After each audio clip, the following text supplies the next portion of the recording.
इस मूवी की शुरुआत 6 दोस्तों से होती है जो कि एक ट्रिप पर जा रहे होते हैं। ट्रिप पर जाते हुए उनकी गाड़ी का टायर पंचर हो जाता है। टायर चेंज करने के बाद वह ट्रिप में आगे बढ़ते हैं। वह एक होटल में पहुंच चुके हैं। वहां ठहरने के लिए ये लोग रूम लेते हैं। वहां उन्हें एक लेडी मिलती है। वह लेडी इन लोगों में से एक लड़की को कहती है, मैं तुम्हें एक बात बताना चाहती हूँ, तुम सिर्फ माउंटेन तक जाना, माउंटेन के पार कभी मत जाना क्योंकि वहाँ पर खतरा है। वह बताती है कि आज तक जो भी कोई वहाँ गया है वापस लौटकर नहीं आया है। इस पर वह लड़की बोलती है, हम वैसा ही करेंगे, माउंटेन के पार नहीं जाएंगे। रात गुजारने के बाद दूसरे दिन ये लोग एक बार में जाते हैं। जब ये लोग एंजॉय कर रहे होते हैं तब एक बूढ़ा आदमी इन लोगों के पास आता है और इन लोगों से कहता है, तुम लोग शोर मत मचाओ। इस पर जेन बोलती है, तुम्हें हमारे साथ इस तरह से बदतमीजी से बात नहीं करना चाहिए। इस पर वह बूढ़ा आदमी गुस्सा होता है और वहाँ से चला जाता है। पार्टी करने के बाद ये लोग बाहर आते हैं। बाहर आते ही ये लोग देखते हैं उनकी गाड़ी के पास एक आदमी खड़ा है। उस आदमी को वहाँ पर खड़ा देख एडम उस पर चिल्लाता है,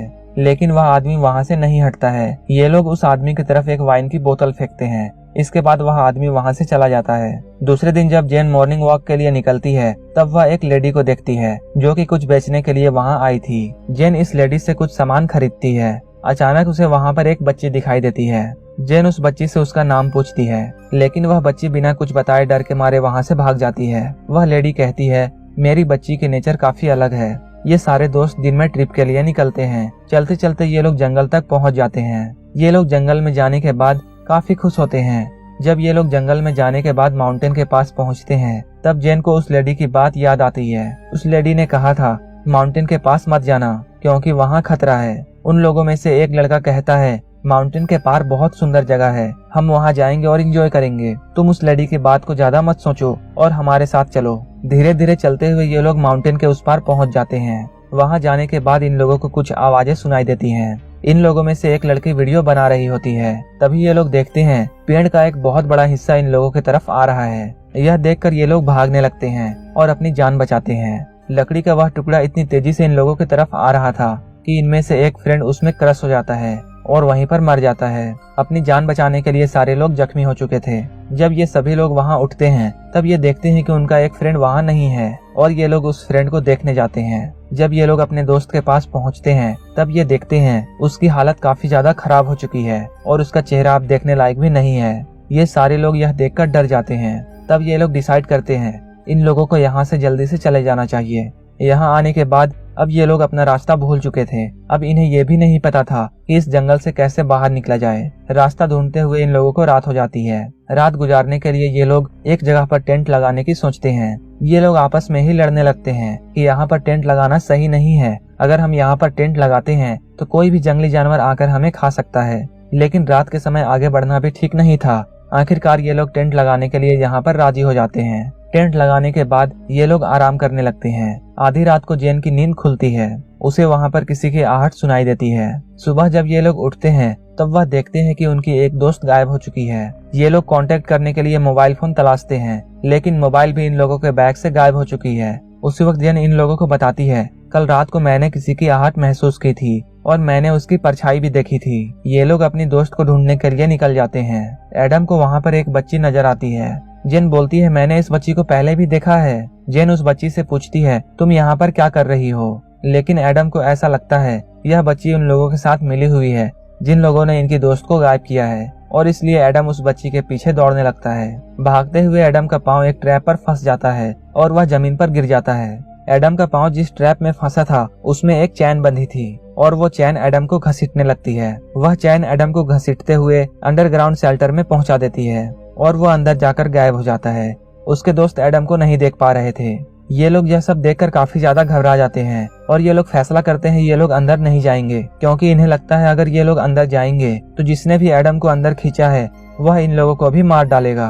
तब ये लोग लकड़ी का एक टुकड़ा लेकर वहाँ पर गाड़ देते हैं और दूर जाकर छुप जाते हैं और किडनैपर का वहाँ आने का वेट करते हैं। ये लोग सोचते हैं कि जैसे ही किडनैपर बाहर आएगा ये लोग उस पर हमला करके उससे पकड़ लेंगे। तब ये लोग देखते हैं 2 आदमी इनके फ्रेंड्स को लकड़ी पर लटका कर ला रहे हैं। उनमें से एक लड़का इनके पास आता है और कहता है कि तुम मेरी फ्रेंड को छोड़ दो, नहीं तो मैं तुम लोगों का बुरा हाल करूंगा। वो लोग एडम को नीचे पटक देते हैं। एडम पहले तो बेहोश होता है लेकिन बाद में उसे होश आ जाता है। वह लकड़ी का एक टुकड़ा लेकर उठता है और उन किडनैपर्स पर हमला कर देता है। वो उन किडनैपर्स को बहुत मारता है। वहीं दूसरा किडनैपर मौके का फायदा उठाकर वहां से भाग जाता है। एडम ने उस किडनैपर को इतना ज्यादा मारा था कि उसका सर फट जाता है और इसका स्कल बाहर आ जाता है। यह देखकर सारे फ्रेंड डर जाते हैं कि एडम को क्या हो गया है कि उसने इतनी बेरहमी से उस शख्स को क्यों मार डाला। एडम के दोस्त उससे कहते हैं तुम्हें इस शख्स को इतना नहीं मारना चाहिए, क्योंकि हो सकता है यह शख्स तुम्हें जान से नहीं मारता और तुम्हें जिंदा छोड़ देता। तब एडम कहता है मैंने यह सब अपनी सेफ्टी के लिए किया है। तभी ये लोग देखते हैं कि उनकी एक फ्रेंड जो कि गायब हो चुकी थी वह भी वहां आ जाती है। वह लड़की जब वहां आती है किडनैपर की लाश को देखने के बाद वह लड़की एडम से कहती है यह तुमने क्या कर दिया, तुमने एक आदमी का मर्डर किया है। जेन उससे कहती है तुम कहाँ चली गई थी। वह लड़की इन लोगों को बताती है वह यहाँ से निकलने का रास्ता ढूंढने गई थी। वह लड़की इन लोगों को बताती है उसने यहाँ पर कुछ लोगों को देखा है और वह उन लोगों से अपनी जान बचाकर यहाँ पर आई है और इन लोगों को जल्द से जल्द इस जंगल से बाहर निकलना होगा, वरना ये सारे लोग यहाँ पर मारे जाएंगे। इन सब के बाद ये लोग आगे बढ़ते हैं। आगे बढ़ते हुए इन लोगों को आहट सुनाई देती है। उस डरावनी आवाज को सुनने के बाद ये लोग अलग अलग होकर भागने लगते हैं।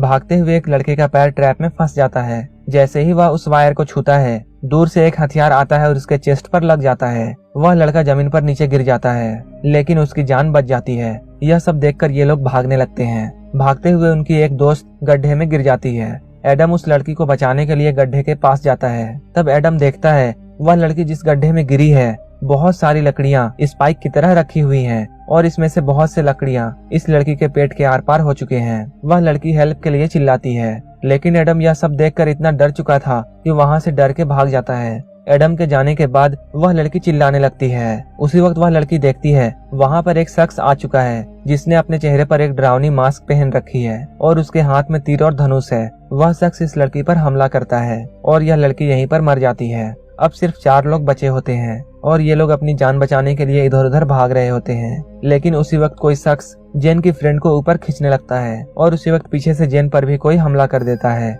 और जेन अब बेहोश हो चुकी है। जेन को जब होश आता है तब वह देखती है कि वह एक अंडरग्राउंड केज में है। वह चिल्लाने लगती है। वह देखती है कि वहाँ एक लड़की है। यह वही लड़की है जिससे जेन पहले भी मिल चुकी है। जेन उससे कहती है कि मैं तुम्हें पहचानती हूँ। वह लड़की कहती है तुम चुप रहो, नहीं तो मैं तुम्हें खाना भी नहीं दूंगी। जेन उस लड़की से हेल्प मांगती है, लेकिन वह लड़की उस अंडरग्राउंड केज का दरवाजा बंद कर देती है।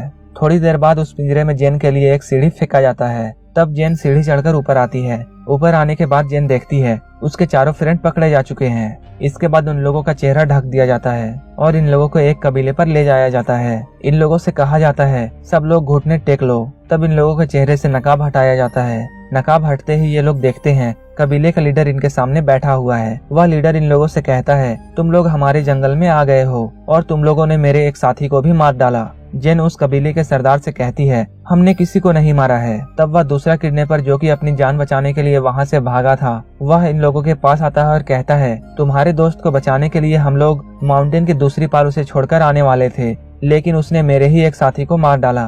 वह अपने मरे हुए साथी के डेड बॉडी को इनके पास रख देता है। उस डेड बॉडी की काफी बुरी हालत हो चुकी थी और उसमें कीड़े भी लग चुके थे। तब जेन उस कबीले के सरदार से रिक्वेस्ट करती है हमें लगा था वह शख्स हमें मार डालेगा और इसलिए हमने अपनी सुरक्षा के लिए उस पर हमला कर दिया। हमारा उसे जान से मारने का कोई भी मकसद नहीं था, हमने अपनी जान बचाने के लिए उसे मारा था। तब कबीले का सरदार इन लोगों से कहता है जैसा तुमने मेरे एक साथी को मारा था बिल्कुल उसी तरह मैं भी तुम लोगों को मार डालूंगा। वह लीडर एडम को एक जगह पर लेटा देता है। इस कबीले का सरदार एक लकड़ी उठाता है और एडम के सर पर वार करने लगता है। वह एडम के सर पर इतना मारता है जब तक उसके सर का कीमा ना बन जाए। वह बहुत ही बुरे तरीके से एडम को मार डालता है। यह सब देखकर उसके फ्रेंड काफी ज्यादा डर जाते हैं। यह देखकर जेन का एक दोस्त अपनी जान बचाने के लिए वहां से भागने की कोशिश करता है। वह भाग ही रहा होता है, उसी वक्त इस कबीले का लीडर उसके तरफ एक चाकू फेंकता है और वो चाकू सीधा जाकर उस लड़के को लग जाता है और वह लड़का वहीं पर जमीन में गिर जाता है। इसके बाद वह लड़के को पकड़ लेता है और एक रॉड को गर्म करता है। गर्म करने के बाद उस रॉड से उस लड़के की दोनों आंखों को फोड़ देता है। उस लड़के के दोनों आंखों को फोड़ने के बाद उसके आंखों में बड़े बड़े गड्ढे हो जाते हैं। इसके बाद जेन से कहा जाता है हम लोग तुम्हें भी इसी तरह की मौत मार देंगे। जेन इन लोगों से कहती है तुम हमें मत मारो, तुम जो कहोगे हम मानेंगे, तुम जैसा चाहोगे हम करेंगे। जेन की बातों को सुनने के बाद वहाँ का लीडर जेन से कहता है हम तुम्हारे दोस्तों को अपनी गुलामी के लिए रख लेंगे, लेकिन तुम मेरे लिए क्या करोगी। इस पर जेन कहती है तुम जो चाहोगे मेरे साथ कर सकते हो और तुम जैसा चाहोगे मैं वैसा ही करूंगी, लेकिन तुम हमें मत मारो। यह सुनने के बाद वह लीडर जेन की बात मान लेता है और इन लोगों को नहीं मारता है। इसके बाद हमें एक बूढ़ा शख्स दिखाई देता है जो कि जेन के फादर हैं। वह अपनी बेटी को ढूंढने के लिए उसी जगह पर आ जाते हैं। जेन के फादर नजदीक के पुलिस स्टेशन जाते हैं और वहां जेन की फोटो दिखाकर कहते हैं यह मेरी बेटी है और इस जगह पर आकर वह गायब हो गई है। इसके बाद उस पुलिस ऑफिसर से जेन के फादर पूछते हैं क्या आपने इस लड़की को कहीं देखा है? तब वह पुलिस ऑफिसर जवाब देता है मैंने इस लड़की को कहीं नहीं देखा है। जेन के फादर इसके बाद बार में जाते हैं। वहाँ पर वह बूढ़ा शख्स जेन के फादर को मिलता है। जेन की फोटो दिखाकर वह पूछते हैं क्या तुमने मेरी बेटी को देखा है? इस पर वह बूढ़ा आदमी जेन के फादर को मारता है और उससे कहता है मुझे पता है तुम्हारी बेटी कहाँ गई है और अब वह वापस नहीं आएगी और वहीं पर वह मारी जाएगी। तब वह बूढ़ा आदमी जेन के फादर को बताता है मैंने उन लोगों को माउंटेन के पीछे जाते हुए देखा है और वहाँ जो भी जाता है वापस लौटकर नहीं आता है। इसके बाद जेन के फादर डिसाइड करते हैं वह अपनी बेटी को बचाने के लिए वहाँ जाएंगे। उनके साथ और भी 2 लोग होते हैं। ये तीनों जेन को बचाने के लिए निकल जाते हैं। जब ये लोग जंगल क्रॉस कर रहे होते हैं इन लोगों को एक ट्रैप दिखाई देता है। ये लोग उस ट्रैप से बचते हुए आगे बढ़ते हैं, लेकिन उसी वक्त एक और ट्रैप में ये फंस जाते हैं और एक बड़ा सा पेड़ का टुकड़ा इन लोगों पर गिर जाता है। जेन के फादर किसी तरह बच जाते हैं, लेकिन वो दोनों आदमी मारे जाते हैं। जेन के फादर जेन को ढूंढने के लिए जंगल में भटक रहे होते हैं, लेकिन कबीले के लोग जेन के फादर को भी पकड़ लेते हैं और उन्हें भी अपने सरदार के सामने ले आते हैं। जेन के फादर को जब होश आता है तब वह देखते हैं उनके सामने उनकी बेटी खड़ी है, लेकिन जेन अपने फादर को पहचानने से इनकार कर देती है। तब कबीले का सरदार जेन के फादर से कहता है यह तुम्हारी बेटी नहीं है, अब ये मेरी वाइफ बन चुकी है। इसके बाद जेन के फादर को एक पिंजरे में ले जाकर बंद कर दिया जाता है। रात को जब सभी लोग सो रहे होते हैं तब जेन अपने फादर के पास आती है और अपने फादर को कहती है बिल्कुल चुप रहना, हम लोग कुछ देर के बाद यहाँ से निकलेंगे। और जेन अपने फादर से कहती है मैंने आपको पहचानने से इसलिए इनकार किया क्योंकि अगर मैं आपको पहचान लेती तो ये लोग आपको मार डालते। इसके बाद ये दोनों बाप बेटी यहाँ से भागने लगते हैं। वहाँ से भागते हुए जेन को उसका फ्रेंड मिल जाता है। वह अपने फ्रेंड से कहती है तुम भी हमारे साथ भाग चलो, लेकिन उसका फ्रेंड जेन से कहता है मुझे इन लोगों के साथ अब अच्छा लगता है और मैं इस जगह को छोड़कर अब नहीं जाऊंगा। इसके बाद जेन अपने दोस्त को वहीं छोड़कर आगे बढ़ जाती है। जेन और उसके फादर भाग रहे होते हैं, लेकिन इसकी खबर कबीले वालों को लग जाती है। अब कबीले के लोग इन बाप बेटी को ढूंढने लगते हैं और ये लोग इन दोनों पर हमला कर देते हैं। जेन के फादर के पास एक गन होती है जिससे वो इन लोगों को शूट कर देते हैं। दोनों बाप बेटी उन लोगों को मारने के बाद आगे बढ़ते हैं, लेकिन कबीले के बहुत सारे लोग फिर से उन पर अटैक कर देते हैं। उसी वक्त हमें वह बूढ़ा आदमी दिखाई देता है जिसने जेन के फादर को बार में मारा था। वह बूढ़ा आदमी जेन और उसके फादर के हेल्प के लिए आ चुका है और वह बूढ़ा आदमी इनसे कहता है वह इनकी हेल्प करेगा और ये सारे लोग कबीले वालों पर गोली चलाने लगते हैं। इसके बाद वह बूढ़ा आदमी दोनों बाप बेटी को अपनी गाड़ी में बिठाकर वहाँ से ले जाता है। अब जेन और उसके फादर बिल्कुल सेफ हैं और ये लोग अपने घर आ चुके हैं। इसके बाद हमें कुछ महीनों के बाद का सीन दिखाया जाता है। जेन देखती है कि उसके सामने वही कबीले का सरदार बैठा हुआ है और वहाँ पर उस कबीले की एक बच्ची भी है। जेन अकेले में कबीले के लीडर से बात करती है। वह उससे कहती है मैं तुम्हारे साथ जाने के लिए तैयार हूँ, मेरी फैमिली को कुछ मत करना। इसके बाद जेन कबीले के सरदार के साथ चल देती है। जेन इसके साथ गाड़ी में बैठकर जा रही होती है, लेकिन इनकी गाड़ी का वहीं पर एक्सीडेंट हो जाता है। जेन अचानक गाड़ी से बाहर आती है और जेन के हाथ में एक चाकू होता है। जेन चाकू से इन लोगों पर हमला कर रही होती है। जेन को हमला करता देख कबीले का लीडर वहां से जान बचाकर भागने लगता है, लेकिन जेन उसे पकड़ लेती है और कबीले के लीडर को मार डालती है। इसके बाद जेन उस बच्ची को लेकर वहां से आगे बढ़ जाती है और यह मूवी यहीं पर खत्म हो जाती है। अगर आपको यह मूवी अच्छी लगी हो तो एक लाइक जरूर कर देना और इसी तरह की मूवीज देखने के लिए मेरे चैनल को सब्सक्राइब करके बगल वाले बेल आइकन पर भी क्लिक कर लेना ताकि आप हमारी कोई भी वीडियो मिस ना करें।